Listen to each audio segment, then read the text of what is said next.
The African Transformation Movement, or ATM, says it will approach the Speaker of Parliament to restart the process of the motion of no confidence that the party initiated against President Cyril Ramaphosa in February last year. Now, the ATM says this is in line with the Supreme Court of Appeal's Friday ruling. The SCA, which set aside the decision of the Western Cape High Court, which dismissed the party's application against former Speaker of the National Assembly Thandi Modise. Modise rejected the ATM's proposal to conduct a secret ballot on a motion of no confidence against Ramaphosa. The essence of the SCA's judgments emphasised that the discretion that speakers have is not arbitrary, but should be exercised rationally. Political commentator Oliver Dickson joins us now to share his perspective on this issue. Oliver, great to have you. Welcome to Morning Live. Morning, and thank you so much for having me. It's an absolute pleasure. So let's start straight off and say, what were Modise's arguments for not allowing a secret ballot and the reasons for the dismissal of the ATM's application by the Western Cape High Court?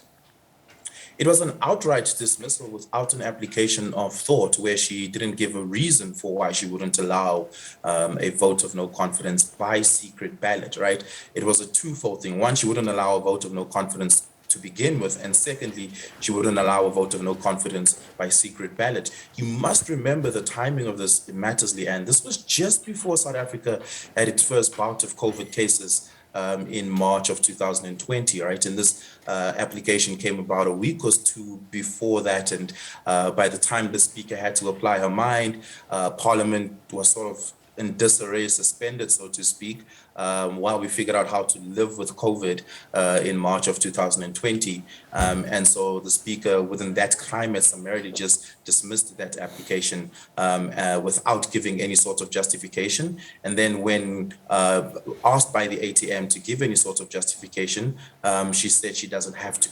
And that's where the courts disagreed with her. So, you know, in the introduction, and also just reminding viewers about the SCA, pointing out that the discretion of the Speaker is not arbitrary, but belongs to the people of South Africa. I mean, and basically therefore should be exercised rationally. That's what was said. I mean, at the end of the day, this is quite a loaded statement about the political abuse of such powers. Absolutely. Oftentimes, political office bearers, especially administrative political office bearer, will make administrative decisions, albeit those administrative decisions may be discretionary, oftentimes think that it is solely up to their discretion and no explanation is owed to the public, right? When the court says that she's exercising the people's power, it doesn't mean, by the way, that all her decisions must make sense to all of us all of the time. We're South Africa, democracy with a multiplicity of views and a plurality of parties. That's never going to happen, right? Where we all have consensus and agree to the speaker's decision. But what it simply means is that we're owed an explanation and that the speaker cannot exercise power without being transparent about what the metrics of her decision was in exercising that power. I mean, the ATM says the reason for them to continue to basically pursue this motion of no confidence says President Ramaphosa has done nothing to cause the ATM to change its mind since the time of launching the motion in February last year. Instead, the crisis has actually deepened. That's what they have gone on to say. But what is your view on their motivation for the relaunching of the motion of no confidence? I mean, they're well within their right to make these sorts of claims. That's what parliamentary democracy is about, for contestations of views on the performance of office bearers, especially in the executive, like the president. And many people have become disenchanted with President Ramaphosa's performance, not just in recent months, but over the last 2 years. Many people say that he's made decisions that has taken the country backwards, and a lot of ideological shifts, albeit small ones, that accumulated over time that resulted in big shifts, such as, for instance, the unwitting privatization of state-owned enterprises. We look at SAA, we look at Eskom. A lot of people don't agree with that and say that's taking the country backwards. He's handling, for instance, of corruption within at least his own party, but also within the state, has been nothing significantly different from what Jacob Zuma did in saying we're tackling corruption, right? If you look at the situation of our economy, joblessness has increased drastically and dramatically. Yeah, and sure, you can blame COVID, but you can also blame political inaction or political inaptitude, which really is a valid argument to make, right? But a lot of people simply argue that if Ramaphosa is not the president, the situation would have been much worse. Look, whatever empirical data people depend on to make that sort of political analysis, that's well within their rights to do so. The more interesting question for me here, Leanne, is whether or not this motion has the prospects of passing. Whether or not ATM has the prospects of succeeding with this motion of confidence. Interestingly, no, but for very opposite reasons to the 9 motions of no confidence, 8 motions of no confidences, and 1 impeachment motion that Jacob Zuma faced within his tenure. And that is that Cyril Ramaphosa does not enjoy unanimous support within the ANC, and it's likely that there will be a split in the ANC caucus.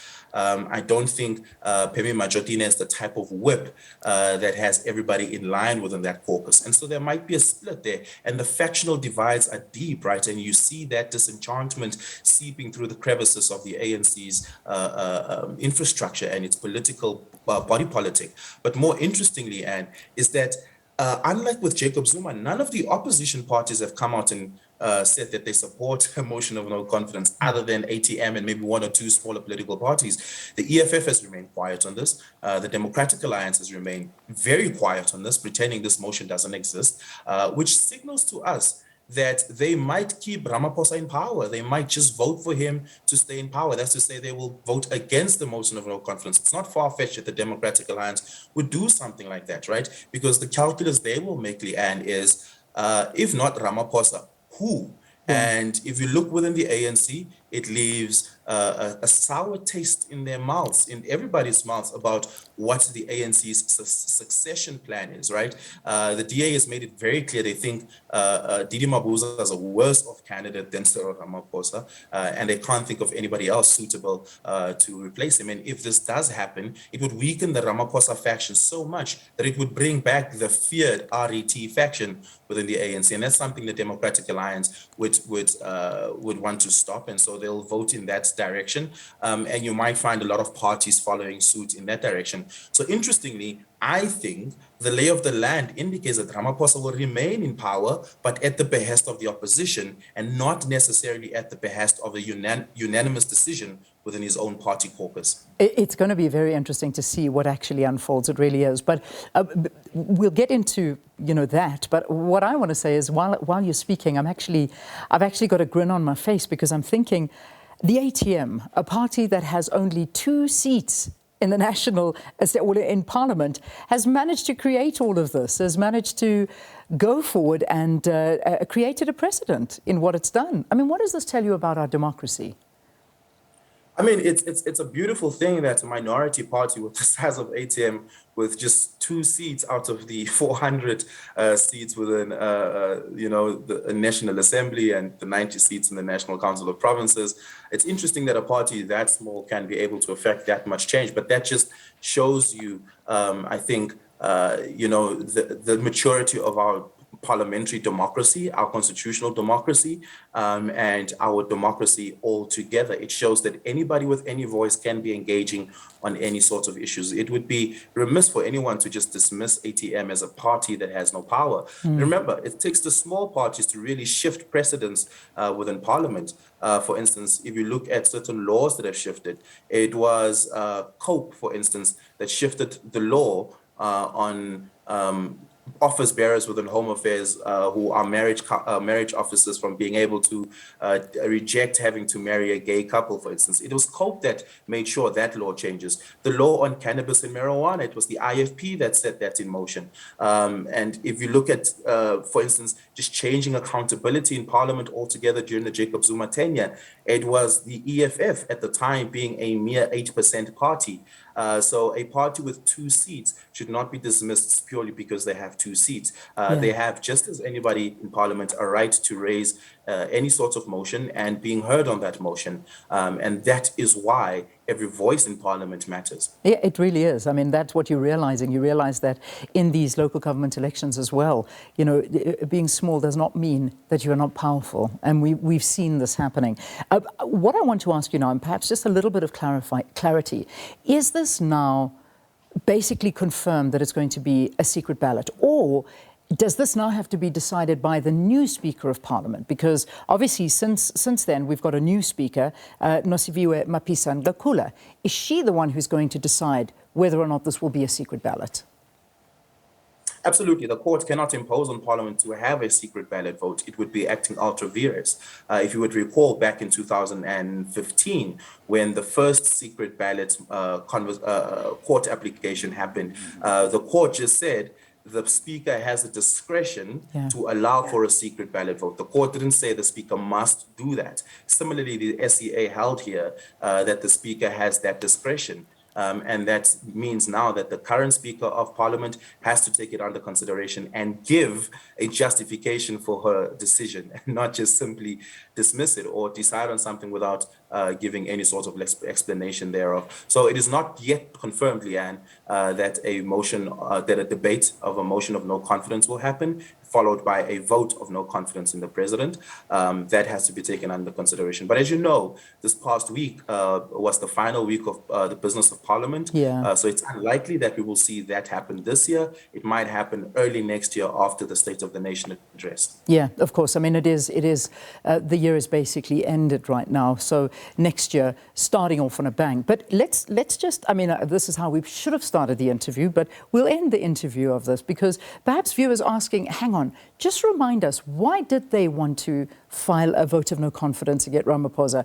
Let's get to the bottom of that. I mean, just remind us what's at the heart of all of this. As you would recall, it's very clear that while the ATM is a party in and of itself, with its own constituency, it has made quite clear which faction it aligns to within the ANC. It is no accident that one of the founding members of ATM, Umzwanele Manyi, is Jacob Zuma's current spokesperson. It is no accident that ATM went to Nkandla to get Jacob Zuma's blessing after it came into existence. And as you recall, ATM, its main constituency are church-based organizations within the South African church movement. It's a broad-based organization, and it was those members that went to Nkandla and spoke to Jacob Zuma, and Jacob Zuma early on knew that ATM would come into existence. But more than that, there were also early rumors that Ace Magashule was investigated for within the ANC, that he may have had a hand in the creation of ATM. Of course, those rumors were dismissed, and that application found that investigation found that Ace Magashule did not do that.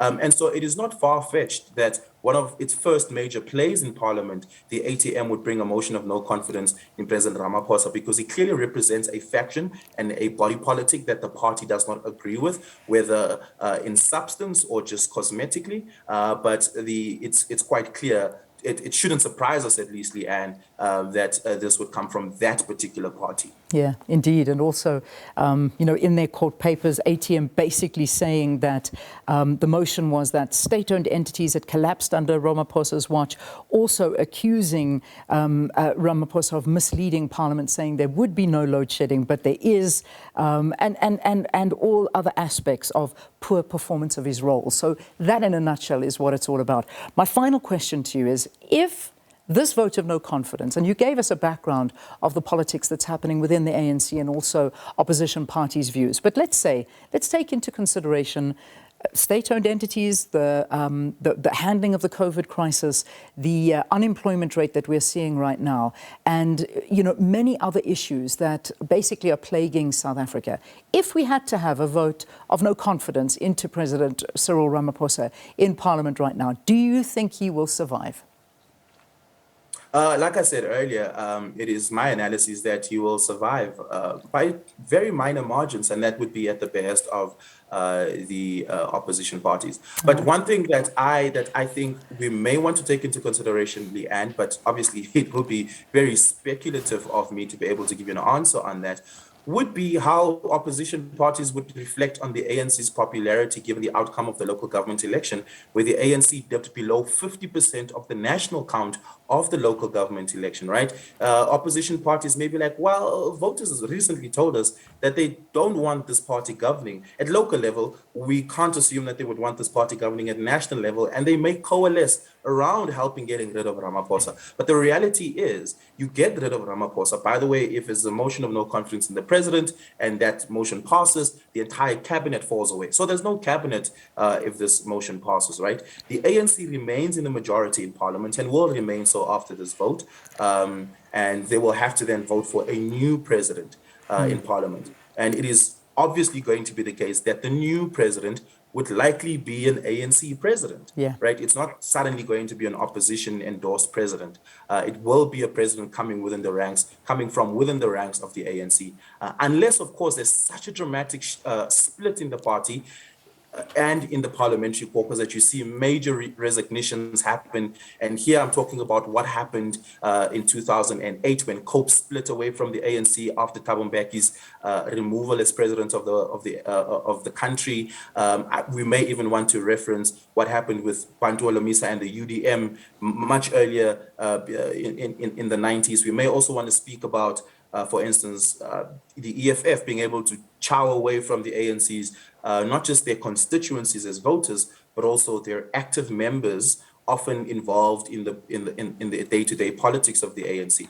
Unless that happens, you might find that the opposition can once again coalesce and bring about their own candidate, which is highly unlikely. I mean, if they couldn't even agree it's on just a mayor one scenario. for 3 metros, they're not going to agree on a president for the country, right? And so it is unlikely that the motion will succeed, but if it does, it will once again just be the ANC. Another ANC. All right, let's leave it there. We'll pick up this conversation probably next year, because as you say, nothing's going to happen this year, but very interesting nonetheless. Oliver, thanks so much for talking to us.